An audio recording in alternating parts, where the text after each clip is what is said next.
कांग्रेस के काले कारनामों का अंदरूनी सच आपके सामने लेकर आया है कांग्रेस मतलब करप्शन का ये एपिसोड।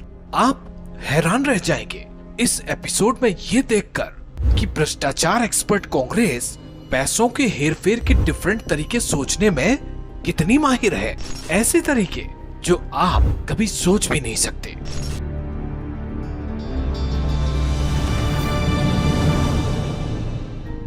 एक नजर डालते हैं FATF की रिपोर्ट पर। FATF की रिपोर्ट जिसमें अब तक आतंकवाद को फंडिंग करने वाले पाकिस्तान जैसे देशों की केस स्टडीज होती थी, आज उसमें गांधी परिवार के भ्रष्टाचार की केस स्टडी हो रही है।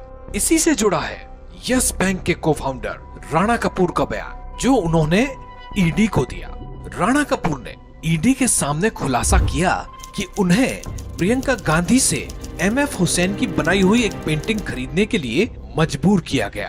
पेंटिंग की कीमत 2 करोड़ रुपए थी और इन 2 करोड़ रुपए का इस्तेमाल सोनिया गांधी के इलाज के लिए किया गया। ईडी की चार्जशीट के मुताबिक राणा कपूर का ये भी कहना है कि तत्कालीन पेट्रोलियम मंत्री मुरली देवड़ा ने उन्हें चेताते हुए कहा था कि अगर वह पेंटिंग खरीदने से मना करते हैं तो गांधी परिवार के साथ उनके रिश्ते खराब हो सकते हैं। मतलब क्लियर था कि उस 2 करोड़ के लिए गांधी परिवार धमकी का भी इस्तेमाल कर रहा था। ईडी की चार्जशीट में राणा कपूर ने यह भी कहा है कि उन्होंने 2 करोड़ रुपए का भुगतान प्रियंका गांधी को चेक से किया था, जिसकी तस्वीर आपके सामने है।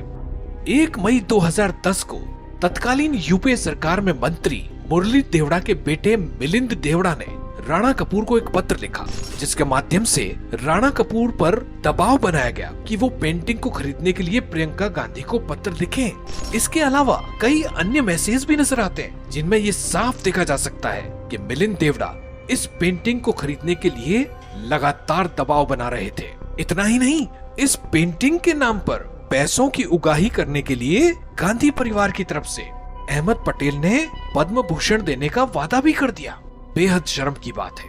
क्या कांग्रेस इस प्रश्न का जवाब दे सकती है कि आखिर कितने राष्ट्रीय सम्मानों को कांग्रेस ने रुपयों से तोला है? कांग्रेस के पास इसका जवाब नहीं है, क्योंकि कांग्रेस काल के घोटालों के इतने किस्से हैं कि कांग्रेस के पास हिसाब ही नहीं है। कांग्रेस मतलब करप्शन के अगले एपिसोड में देखिए।